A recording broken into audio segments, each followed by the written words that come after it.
Sweet Tea Channeling, June 20th, 2023. Imagine using your limitless and innate power of creation to bring a reality into being that you would truly be honored to live in. A place where everyone feels loved, accepted, appreciated, and understood. A place where each of our unique and brilliant abilities are used to create a delightful, joy-filled, and magical world. A place where you can wake up each day feeling inspired to be the best version of yourself you can possibly be, and then go through your day being fueled by that energy. Can you imagine what a world like that might look like? How we might treat each other, or how we treat Mother Earth? How we might deal with challenges? What creating would look like? Welcome to Sweet Tea Channeling, a safe and sacred space where we will explore and play together, creating a delightful and insightful reality that can inspire us in our everyday lives. We have been tasked with inviting others into Hoomadhi, a reality created by a community of open-minded, pure-hearted beings, celebrating divine oneness and brilliant uniqueness, while living in harmony, joy, and ease with one another and our beloved planet. Right here in 3D, right now in the present moment, together with those drawn to create with us. This might sound a little beyond our ability as mere humans, but we've been told there is nothing mere about any of us. We've also been asked to see beyond our current limited views and trust instead in our infinite potential. My name is Debbie Pokornik, and I'm here with my beautiful soul sister, Susan Hoskins, and together we will be your hosts. All we ask of you is that you enter this space with an open mind, no expectations or agendas, and allow everything that is said here to flow through your heart, to really feel into it, and allow what arises for you to bounce with the ideas of others. We invite you as you enter this sacred space to release and set down the imaginary backpack we always carry with us everywhere. And in our backpack are all the past hurts and disappointments and feelings of failure that we have amassed over the years. But in this beautiful space to create anew, we carry none of that with us. So imagine setting it down for now. You can always pick it up later, but for now, you're free of it as you enter this beautiful space.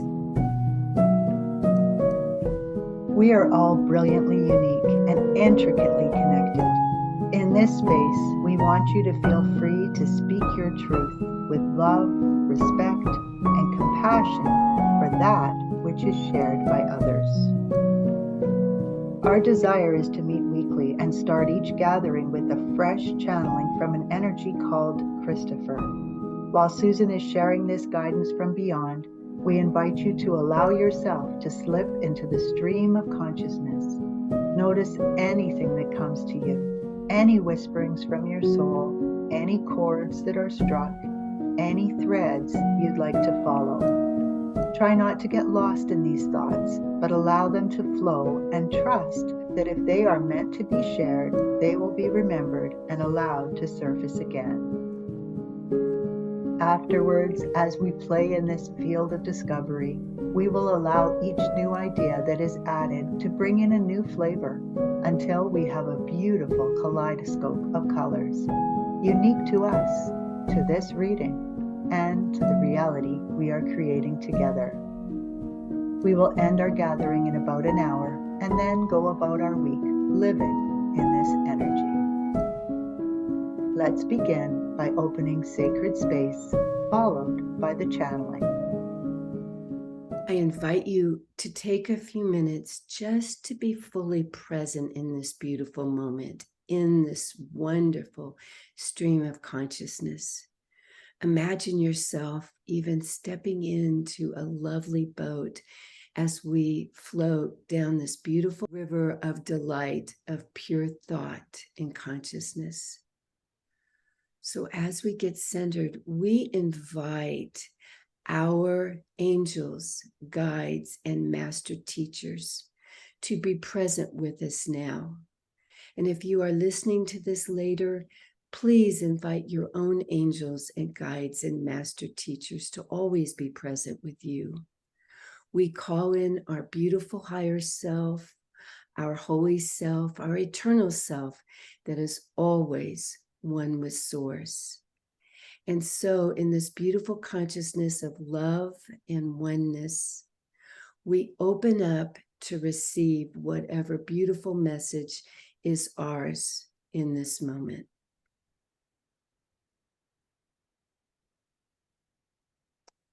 I am pleased to be with you today, as always. And yes, you may call this energy Christopher. Please know that we are with you always, every single one of you, together, present now or in the future. Your guides, your angels, your teachers are with you every moment. And we love the idea of creating this new Hoomadhi together, this consciousness of really living what we call heaven, our world, on earth with you. And all we ask ever is that you set aside the division and the hatred and the polarity that you experience in your current reality to tune in to the truth of who you really are, your divinity, and our oneness, and seek only to focus on that, our oneness, our shared oneness, living in this magnificent universe together. And so as you raise your frequency, you connect with us who are here. And together we really can create heaven on earth.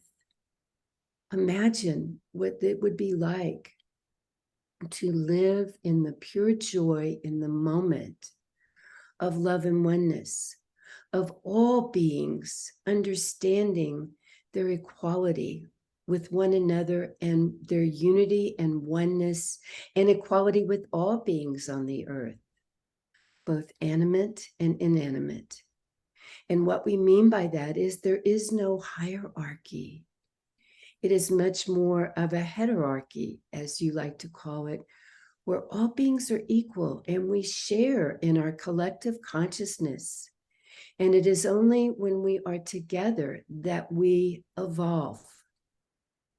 And so if you are ready, if you're really ready to live a new way of being, which has always been there for you, it's just that you had to experience your polarity, your negativity, your right versus wrong, if you will, to understand that when you live in oneness, there is no such thing. There is no competition. There's only cooperation. There is no right or wrong. There's only what is best for you and everyone else in any given situation, in any moment. There is no need for forgiveness when we understand truly that we are all doing the best we can. And most people are simply trying to fulfill their own soul's purpose from their own perspective. It is not up to you to convince anyone of anything. It's only up to you to fulfill your own soul's purpose, your own reason for being here, to help in this beautiful moment create a much finer reality to live in right here in your world, where people know who they really are, individual creations of all of life, all part of the same source, the same creator, simply learning how to live in oneness by truly understanding your own brilliant uniqueness. Does this make sense? Yes, definitely. How may I explain further? I'm wondering if maybe you could explain a bit about how a person puts down their backpack, if it's a new idea to them, how they might do that. Ah, that is a beautiful question. It's a unique journey for each person. However, the most important thing to realize is that you, as human beings, tend to carry within your own mind and therefore disturbing your heart all the illusions of mistakes you've made in a so-called past. But we want you to know that the first place to understand setting down your backpack is to realize that there is no such thing as a past. For a past was only a present moment at that time. And each one of you was simply doing the best you could in that moment with what you knew, with your perspective. And so there is no purpose to carry around what you call past regrets about an illusion that no longer exists. So we invite you to begin to set down what we refer to as your backpack, simply because you can get that visual, and it gets heavier by the day, the more junk you put into it. And by junk, we just simply mean not a judgment, but what is no longer serving you. So begin today thinking about living anew, understanding and loving yourself that you did the very best you could with what you knew in the moment. And so you can recall what you've learned. You can recall the gifts that you take with you. But please, we ask you not to try to replay in your mind how you would have done things differently, because it serves no useful purpose. And your burden gets heavier and heavier to carry with you every day. And it prevents you from really stepping into a brand new consciousness of creation. Does that help? Hmm.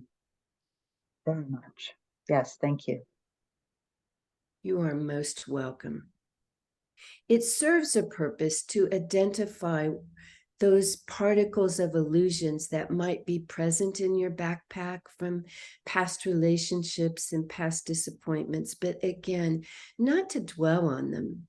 Just if they come up, imagine just releasing it like in a bubble, like when children play with bubbles in the sky. It's with a bit of delight that you go, bye, bubble, bye, bubble. Pop, there goes the bubble.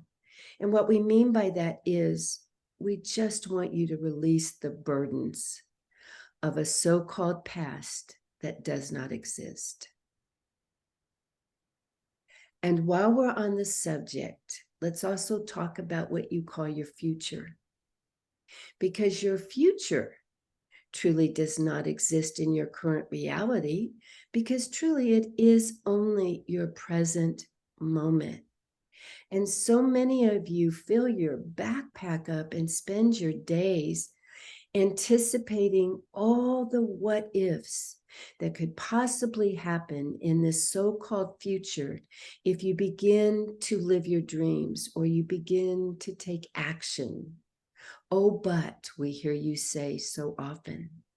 So again, the best thing you can do as we begin to create anew in this beautiful vibration of oneness and love is to be fully present just in this moment as you can every day. That raises another question, Christopher.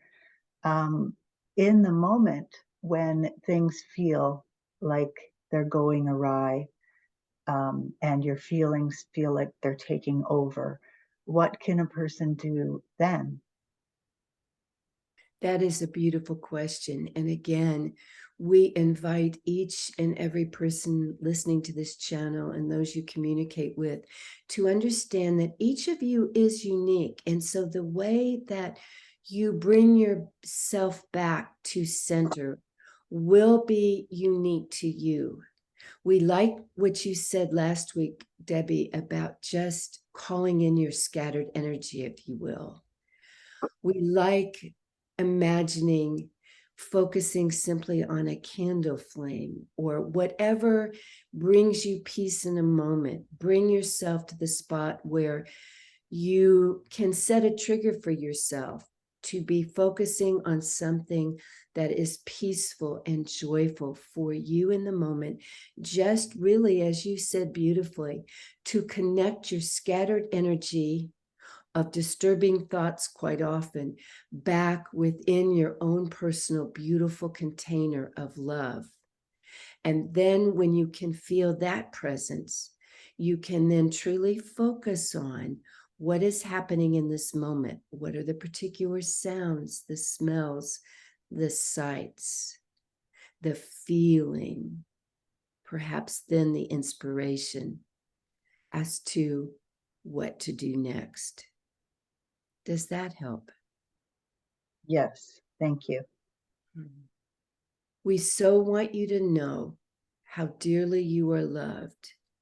We so want you to know that you can do this. You really can step out of what we just love to call the gunk, of the density of the so-called reality that so many of you feel like you're immersed in. But then again, there are so many more who are being called like you into this consciousness.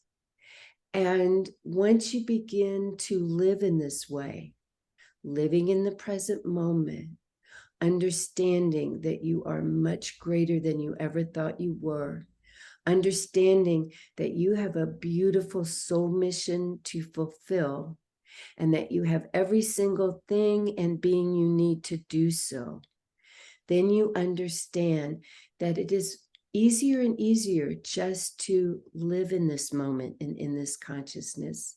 And we guarantee the more you do it, the more you will want to do it, and the less you'll be able to go back to the gunk and the density that you dwelt in before. This is what we would like you to know today.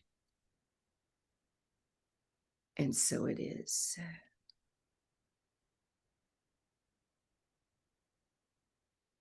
Ah, Hi. hi. So, while you were channeling, and no headset today, Yeah. no ability to do much here, it started to storm at my place. Oh. And so the rain is coming down. I don't know if it's affecting sound quality, but it was very interesting because in that moment, I could feel myself going, why didn't I put on my headset? Maybe I should mute, and all these things.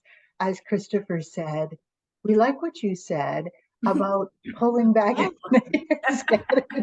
So I took a moment and I I love put it that. back in and went, even in this, or it maybe even especially in this is important that we use these things for real, not just when it's convenient, but even in those moments where we think, we're trying to be a little bit polished or we're trying to do Yeah. it right. So I had to start off by sharing that this is very real for me right now.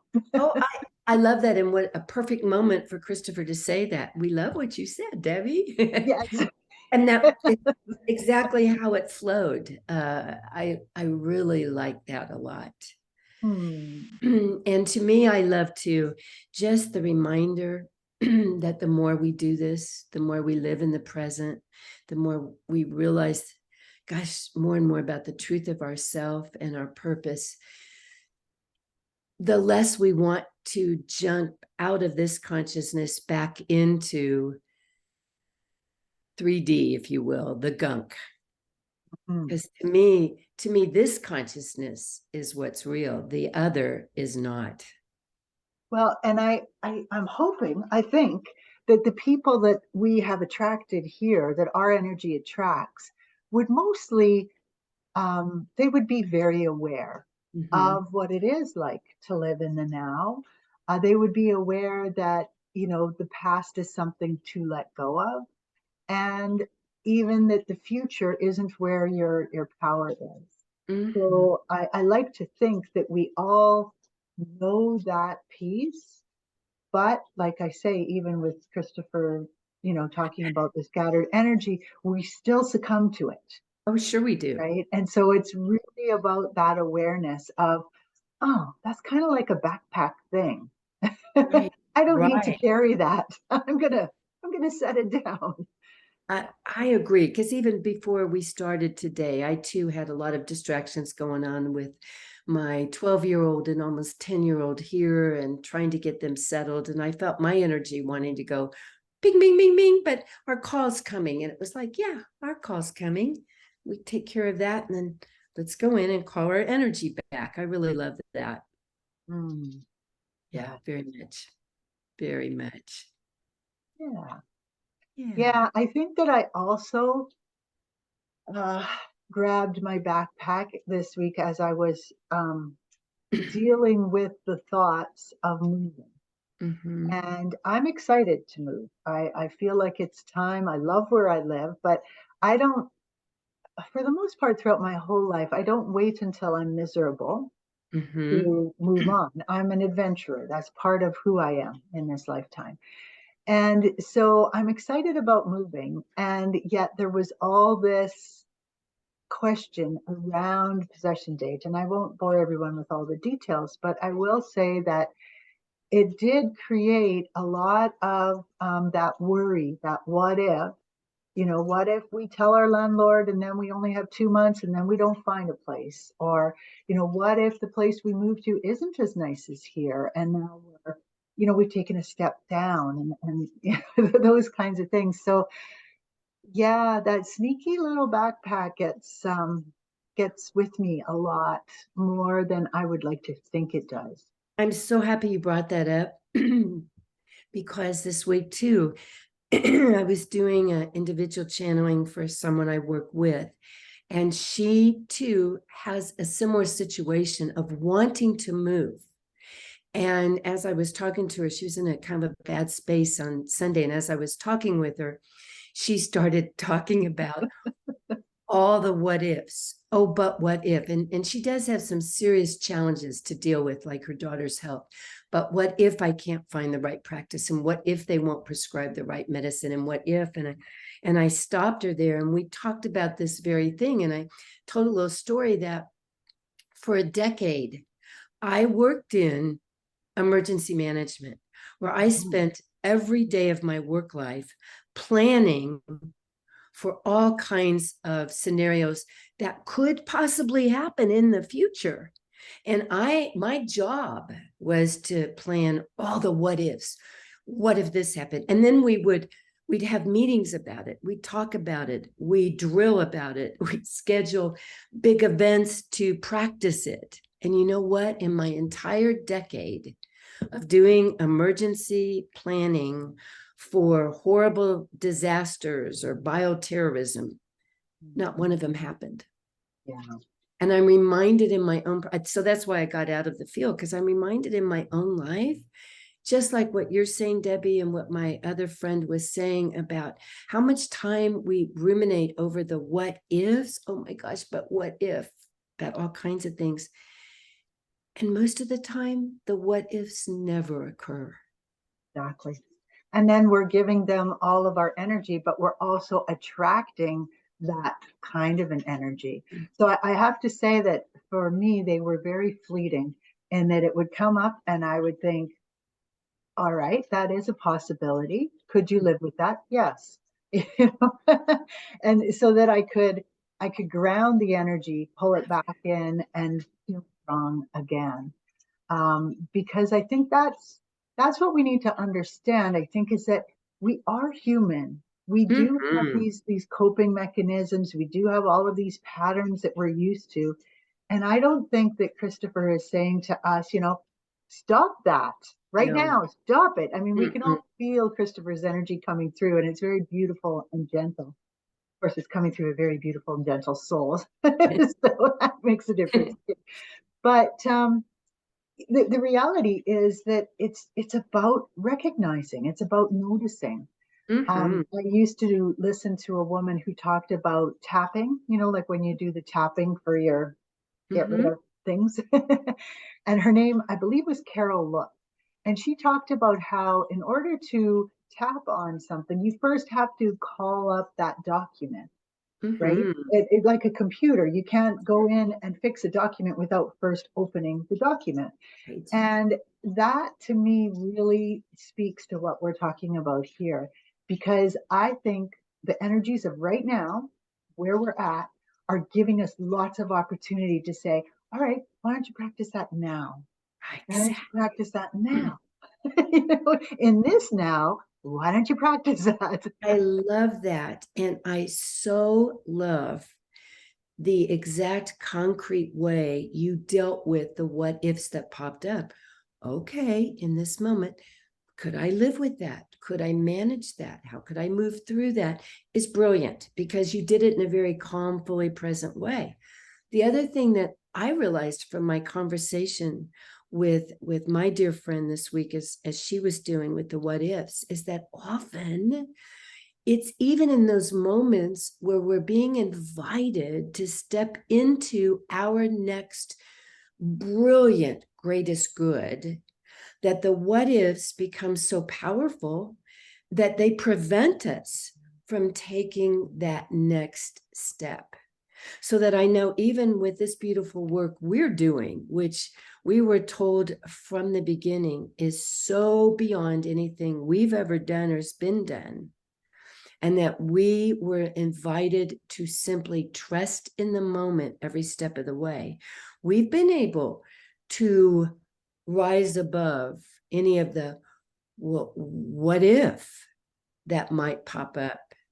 Yes, yes. And I have to say that that word trust with a capital T Mm-hmm. has been a message to me probably, I'm going to say for the last 20 years, almost daily, Mm-hmm. that, trust, really, really trust. And I would encourage people, myself included, to play with that and really think, how trusting am I really? Right? Because it is one thing to trust when all is going well. But Mm-hmm. when it feels like your world's falling apart, or when it feels like, you might suddenly owe a whole pile of money to like two different landlords at the same time, it can feel like, you want to go into that fear a little bit because that feels like the right place to be, all the Yeah, unknown. But the truth is, we don't control those unknowns. And right. when we really trust, we surrender to what's happening and we let go of trying to control it. We trust that whatever happens needs to happen. And then we're much better able to deal with whatever does come up. And amazingly, like you said, the really bad things didn't really happen. And I'm saying that knowing that there's people that could be Mm-hmm. listening that are going, yeah, really bad Yeah, things did right. happen. And it's not, I mean, I hear you and I feel for you. And at the same time, we don't ever, um, we don't ever get given anything that we're not able to handle. So sometimes it's a matter of recognizing that, wow, that's how evolved the soul you are.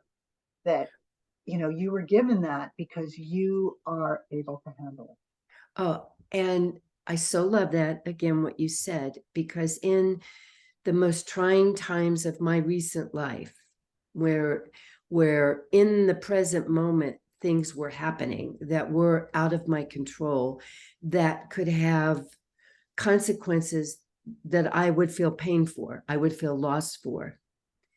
It's when I've been able to step in and simply be calm and trust in the moment, like understanding that this beautiful boat we talk about is a wonderful life raft too. And Mm. it for me, when I'm in that life raft, trusting, even though the waters may be perceived as very turbulent, I'm feeling the peace. And when I can feel the peace, knowing that I have no control of the situation, but knowing I'm going to be okay, and that everything is exactly as it should be, and in alignment with what I've chosen to experience this lifetime. And those sound like airy fairy words, but it's in the moment, trusting that. Then I can feel the peace, which feels so much better than the horrible anxiety and panic and all those things you feel when things are out of your control, but yet you're grasping to control it. Yes. Yes. So very true. That brought to mind that for quite a while, I'm trying to think of when this was, probably, I don't know, maybe 10 years ago. I, from someone, learned that I could call in Archangel Michael when things are going rough, and I could ask Archangel Michael to protect myself or my dog or my family or whoever it is that I'm kind of worried about. And so I got into the habit of when things were feeling scary, I would say, Archangel Michael, please keep me safe from any unnecessary drama. Mm. And then I started adding on, and I will do my best to accept whatever happens as necessary, which I feel ties right into what you were saying about this is the part of my path. This is the part that will help me to evolve. Right. And as soon as I started saying it, and you can't just say it, you have to kind of feel it too. It just made such a difference. And so I would say, Archangel Michael, please keep my son safe on the road and keep him safe from any unnecessary drama. And then I would say my piece. So it really made a difference. And I actually have a little story I could share if you want. So one day I was out walking my dogs, and I had a big dog, and then I had a little miniature pinscher that was my grand dog. So it was my son's dog. But my son lived with us, so the dog did. And, so he was my little sweetheart. His name was Cricket.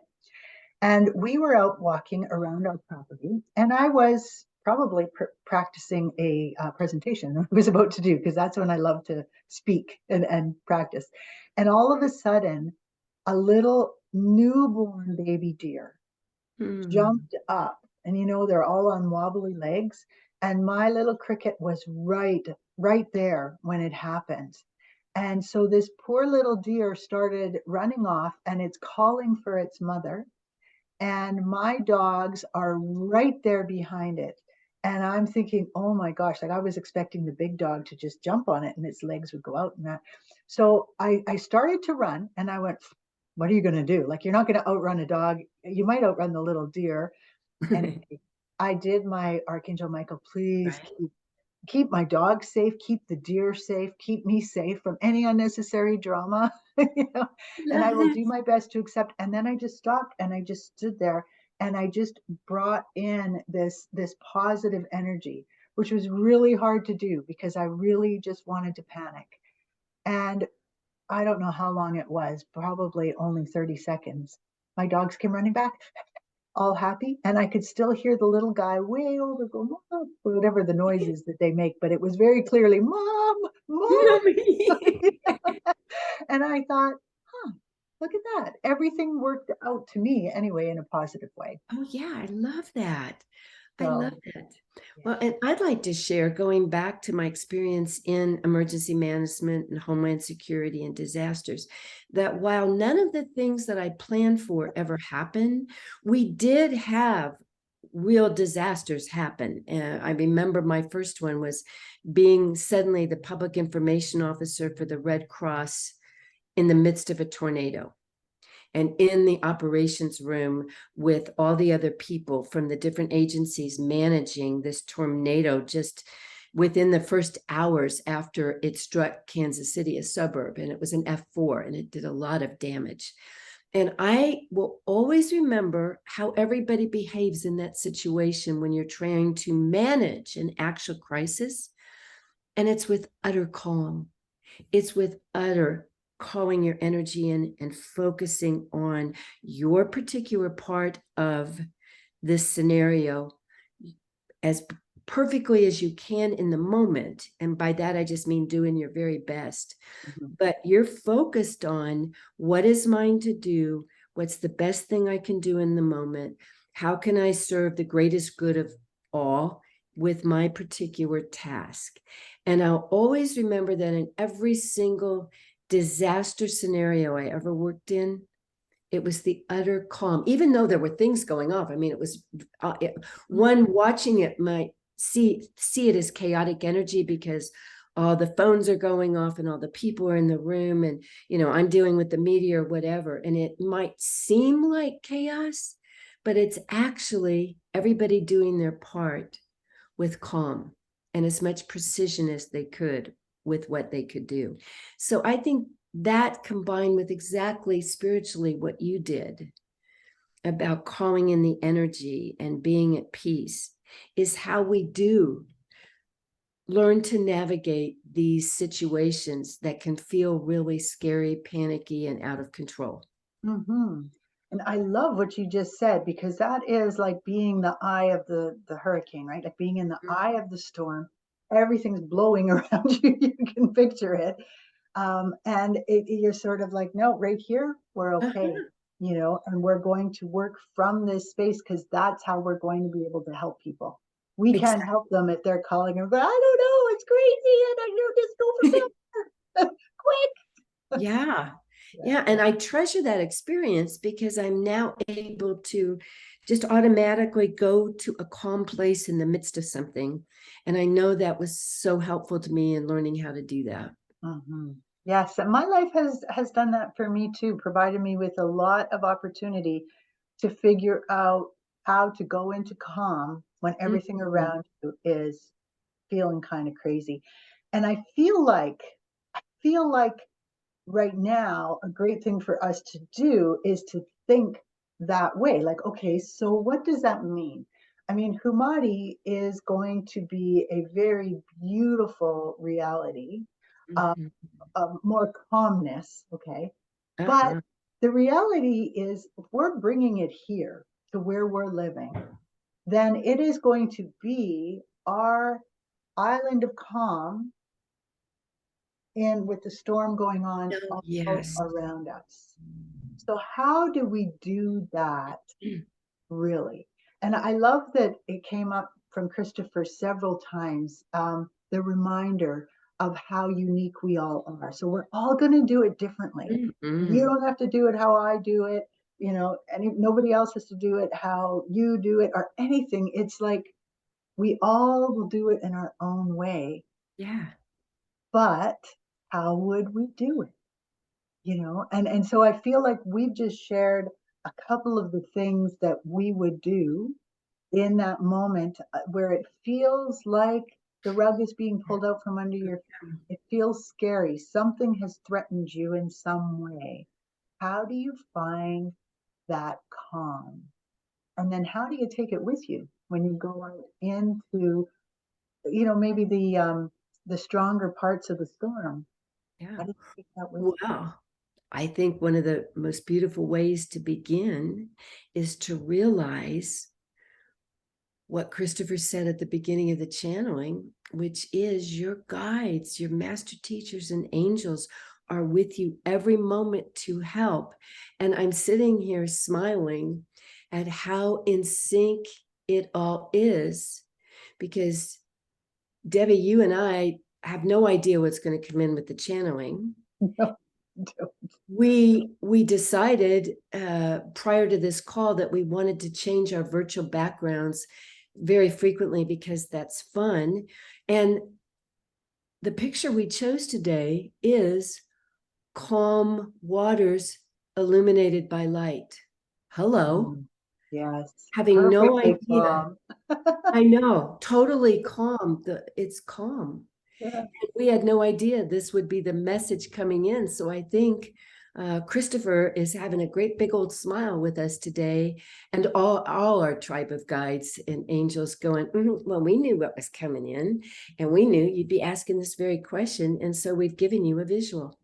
Yes. Calling in the light to help calm the waters. And I have to say, with that comment, that is a big part of what I did this week. Was I asked my guides, excuse me, am I going to find a house? Is this going to work out? Am I going to be moving? And Mhm. I try not to ask yes, no type questions. Um, but in truth, sometimes that's what you need to know. And in Mhm. fact, I have to share another funny story. So yesterday, I decided that I would pull some oracle cards about the house because Mhm. all this stuff up in the air, and I thought, oh hey, I've got all these incredible decks of cards. Why don't I pull from them? And so I chose first. I tried to go with the tarot, which actually I have to say I wasn't successful. They were helpful in that their messages were very clearly when you talk to your landlord, be in that grounded space, be a really good listener, think about what they're Mhm. feeling. That's what all the messages from the tarot that came to me from the tarot were about. And those were all very helpful to me. But the other deck I chose afterwards was to say, okay, am I going to be moving? But I wanted to ask that, not in a yes no question. So, what do I need to know about this move? What's the most important thing? So, what comes up is this thinking woman, which means that um, I'm probably going to cross paths with a very strong feminine character. It doesn't need to be a woman necessarily, but very strong feminine energy. And that feminine energy is someone that or something that I need to really connect with. So that was helpful, but still not very clear about moving. So I pulled the next one, and the next one says, "You're going on a journey, pack your bags." I think you're moving. And I thought, okay, that one's clear. That was clear. Yes. Yes. Yeah, That's yeah. so funny. And I think that just gets back to what we're talking about. Each one of us is unique in how we learn to access our guidance. And I think part of the message I hope that we're imparting today is that's just so incredibly important is to learn how best to communicate with all that's available from guides, angels, master teachers, cards, whatever it is, learning how to best communicate. I love that. Well, and I think for any of those to work, trust has to be such a big part of Oh it. So we're gosh. practicing trust at the same time. Yes. Yes. Yeah. Yeah. Yeah. I look so forward to other people being here to share some of their tools and tricks and things that have worked for them or, things that they've run up against that haven't worked for them that, they're still struggling with or whatever. I just think that that will be very, very wonderful to add in a few more voices. I agree. I Mm, agree. yeah. And for people to who may be watching this now to understand that you and I are very real and we live very real lives. And boy, do I wish I could just say that I wear a pretty little white gown all the time and I got a halo on my head and I walk on water. No, if I tried that, I'd probably fall in the water because we're just real people, and we are invited every single day to live what we're talking about and to figure out, okay, this is working, this isn't working. How can I develop this more? So we are very real and we're not afraid to share that with people. And I like that. Mhm. Me too. And as you've already picked up, I'm sure, we have backpacks and we know now how to set those backpacks down. That's the difference really between us and others that are really struggling is we have learned how to set them down and we do that. And so it doesn't mean we don't pick them up every now and again and go, oh yeah, that was from my backpack. Why do I have that? Yeah. Um, yeah. And the beauty of what we're creating together and inviting people in is we are here to help one another. And you and I had this discussion earlier this week because I had a scary situation Saturday night with my puppy Winston, Mhm. who was chewing on a little bone, and all of a sudden he started coughing up little tiny fragments of the bone he was chewing on. And he was going around the house just spitting all this up. And I didn't know if I should take him to the emergency vet. I was scared he had a piece caught. I was scattered, and I was trying to call in for guidance. And I learned a big lesson because I wasn't in a space to probably ask exactly how I needed it, because the message was, you don't need to take him in right now and everything's going to be okay. And when I called the emergency vet, the truth was it was a 4-hour wait. Well, things did calm down and I was feeling pretty good about the situation a couple of hours later. And he was calm, and I went to kind of listen to him and hold him. And I heard something in his breathing at that moment, Yeah. and I got the guidance is, now take him in. And so we were off to the emergency clinic, and it was not that there was a bone stuck. It was that he'd aspirated when he was trying to cough all this up and got it something in his lungs, and pneumonia was already starting. So it was at that moment I needed to get him help. So it was really an interesting experience, but thankfully got the guidance I needed at the exact moment I needed to take the right action. And isn't it interesting too that at that point the wait was much shorter Oh yeah, thank you than for the reminding four me. hour?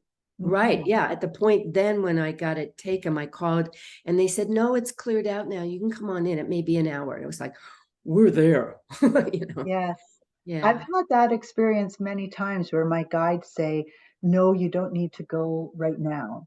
And Mm-hmm. then I'll check in later because whatever it is hasn't resolved or, whatever the case might be. And they'll go, "Yes, now's a good time." And I'll find out that, oh, there was an accident. I would have sat on the Yeah. highway just sitting there. And so your Right. guide will save you from all of that. Yeah. And Exactly. interestingly enough, I think that's part of living in Hoomadhi. None of us want to sit in traffic unless we want that time. Like if that allows us time to be away from maybe kids that are very demanding in that moment, or just, or a situation that we just don't mind being away. So the point is our guides will help us in Oh all gosh. those kinds of things. Yeah. And I Yeah. think that's huge. I do too. So I guess as we put all these pieces together, it's learning to live in the moment with trust and really developing our individual relationship with our own wonderful tribe of guides, angels, master teachers, all the help that surrounds us every day. Hmm. And calling them in to say, hey, I could use a hand. Hey, yeah, that would be helpful. Yeah. And then that trust with a capital T. Yeah. And yeah, and being aware, noticing those backpack type things, those things that it would serve you better to Mhm. set them down. And notice too, when you're able to find the calm in the storm, the peaceful Mhm. waters, Mhm. what that feels like. Because once you begin to know what that feels like, that's what you seek Yeah. when the waters are raging. Mhm. And then it feels incredibly frustrating when you suddenly are out of sorts because you're concerned about the rent or whatever, and you're able to go, oh, wait, this is not who I am. Right. Yeah. And so you're able to call yourself back. And then Yeah. people look at you and go, how can you be so calm about this? Mhm. Yeah. I am. That's Humadi. That's where I live. Tumadi. Yeah. Yeah. Nice. Well, that feels like a beautiful spot to end for today. And anytime now, we might have people on with us, but we want you to know that, we're doing this regardless. Mhm. So these are going to continue because we are truly creating Humadi. And the more people who are putting their energy into this with us, the more feel, I think is the word I want. And Susan, you correct me if that feels wrong, but the more real it will Yeah. become for Mhm. all of us. So yeah, link your energy to us or with us, not to us, but with With us, and us. help us bring this into being. Okay, then now feels like a great time to close sacred space.